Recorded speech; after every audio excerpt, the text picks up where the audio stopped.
Another good week of practice. Kind of a Tuesday, Wednesday, Thursday practice on Monday, Tuesday, Wednesday. But I like where our kids are. I like, that we're a little bit fresher. I think we look fast. Now we need to go play. So, questions? You talked on Monday a little bit. You just touched on discipline as it relates to flags, and 28 over the last two games. Do you think there is some discipline issue? I'm sure you don't agree with every flag that was thrown, but I mean, do you feel like there's some discipline? I really issue? don't. I mean, there's some. Again, I won't get into it, but no, I don't think there's a discipline problem at all. So, leave it at that. You feel like, I guess, has that been a point of emphasis in the last couple of weeks, just trying to clean some of those things up? It is every day. I mean, there's just some stuff that are going to happen on game day that it's bang bang, and there's just some things you can't do anything about. I mean, Did you talk to anybody at the league office about the Paris Ford play? no. Would you like to? At some point, maybe not tomorrow. Not really. Doesn't go anywhere. What did you see in the play? DJ, am I allowed to talk about that? I think I just saw a lot of shoulder. Yeah, I saw a lot of shoulder. I Both didn't see any players? head contact. It wasn't head. Really, I saw a lot of shoulder at Paris Ford, and I saw his head going inside of our guy's head. It wasn't our head going in his head. So I don't know what the penalty. I don't know how to officiate anymore. I don't know what the calls are. So I'd let them. Players play, coaches coach, and officials officiate. Reporters report. That's my quote for the day.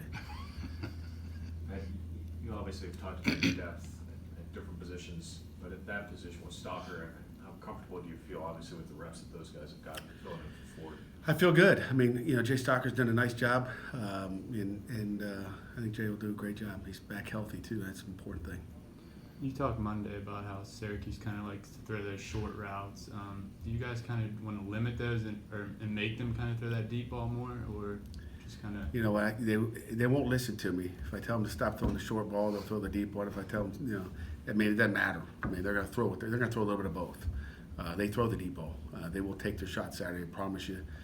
They're going to watch UCF and they're going to chuck it deep. So we practiced those. We practiced all their, their quick screens that they've got in their arsenal. It'll be quick. I mean, so it's they're not going to do one thing the whole game. They're not going to just throw 3-yard passes all day.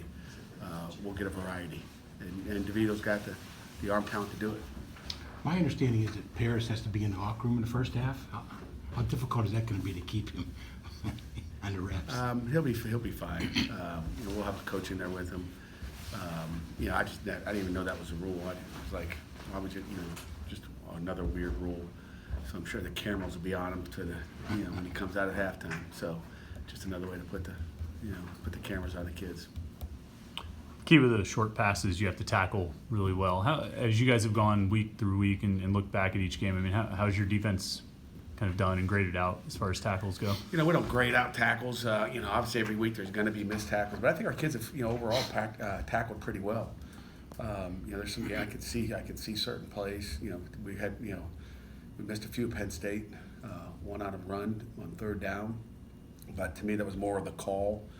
Bringing a corner blitz, and Dane's got too far to go to get there, and it just didn't. It was, that's half coach, half player. We'd like to still make the tackle.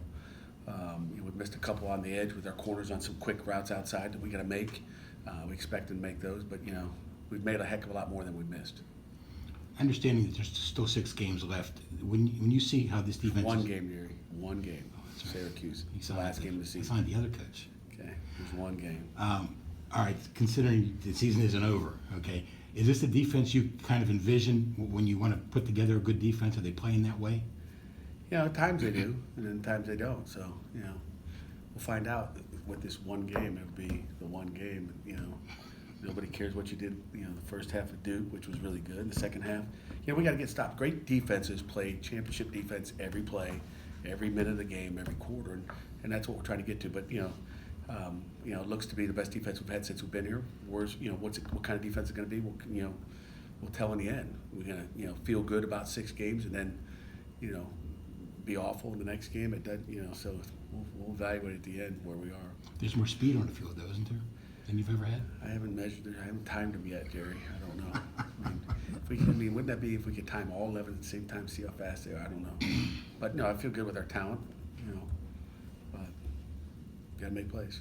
When you look at what your defense has done regarding getting to the quarterback, when you look at what their offense has allowed, plus the 8 sacks I think NC State had last week, do you expect them to try to change some things up this weekend from what you've seen on tape? You know, good coaches change things up. You know, I think they got to do what they do as well. I mean, it's hard to change, you know, everything up, but they'll have some different stuff. They've thrown a wide screen on us in the past. You know, I guess 3 years ago they, you know, ran a wide screen with the tailback going vertical out of a trip set, and then the tight end running kind of a screen that got us. So I could see some of that. We practiced. Obviously, they love their T screens. I could see that. A year ago they ran, or 2 years ago, 3 years ago, I don't know how many years ago. We watched it all.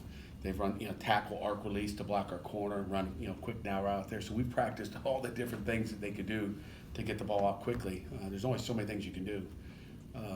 But you know, I've never seen a tackle arc release to go block a corner on a bubble. So I've never ever seen that before. That was a heck of a scheme by them. So I'm sure they got more tricks too to get after us. Now we've asked about Whipple's impact, obviously, on the offense. What has Chris Beatty brought to that room, and what are some of the things that you see you really like that he's incorporated? Yeah, I mean, you know, I guess 6 months ago, whatever it was, how many months ago it was, we felt like we needed to change this. We needed to be able to throw the ball this year, period. We knew we were losing 2 tailbacks, so I thought it was important that we, you know, throw the ball a lot better. We just couldn't survive if we could think we could run the ball and can't, and then we have no passing game. So the addition of Whipple and you know, Chris Beatty have been really good. And you know, everybody talks about Whipple and what he's done with the schematic part of it and the fundamentals of Kenny Pickett and getting him where I thought he could have been 2 years ago, to be honest with you. And then, you know, Chris Beatty's done an incredible job with those wideouts. They're catching the football. They're playing their tails off for them, and I think that's important things. They're playing hard for them. They're making plays, and they have a lot of confidence. All of them do, not just Taste here and French, but they all have a lot of confidence. And, you know, Shockey came up, made some huge catches last week. I mean, Jared Wayne had a nice one over the middle. So they all have confidence that, you know, they just got to wait their turn. And the tight ends, let's not forget about the tight ends. Could you see Shockey getting more involved? You know, like you mentioned, he made a couple plays down at Duke, but had been kind of quiet through the first 5. Can you see him geting more and more involved as the season goes on? No doubt about it. I mean, you know, I think he's a little bit banged up early in the year. He just wasn't 100% right for whatever reason. And we got some other good players, and Aaron Matthews made key catches as well. But yeah, I can see Shockey getting involved more as well. With Mark and Kenny, is that as much about finding, finding the key to Kenny, finding what resonated with him? No, I think it's you know, it's not really a key. It's you know, schematics really. I mean, it's knowing what makes him tick. It's, you know, just the coaching part of it, the relationship part of it. And there's so much goes into not, you know, you can have a good quarterback and a good coach and nothing can click. But yeah, it's supposed to go, and also teaching them what's going on back there in the secondary. You know, Kenny just knows where to go with the ball quicker, and which eliminates sacks when you do that. And, you know, it's just, you know, just like that touchdown pass last week against Duke for the touchdown. I mean, they're bringing max pressure. A year ago, I believe he might have got sacked, and who knows what else happened. But he knows where to go with the ball. He's making quicker decisions, and our receivers expect the ball to come out. Do you plan to hold back any freshmen who've played in 4 games? Maybe 1 or 2, but you know, I think there's like 7 or 8 of them that have played so far. You know, we haven't charted, and you know, we're playing to win. You know, we got 1 game to go, and everybody's got to go. So I mean, you know, more about that next year. We'll just keep recruiting more guys and turn the roster over a little bit quicker. But you know, things happen. Whether it's a Keeson, Camp, and Weaver, I just feel like if these guys can help us win, even if it's just on special teams, let's use them, because guys take that injury in their junior year, and all of a sudden they still have the redshirt year that they didn't use. What do you think?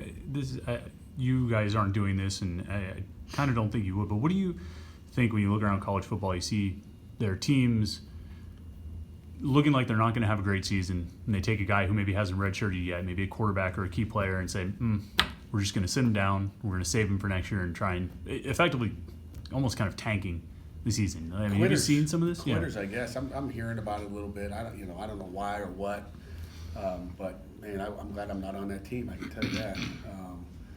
You know, this is not our mentality. You know, it's just not. You know, we're a no-quit football team, and you know, I don't care what the record is, what the score is.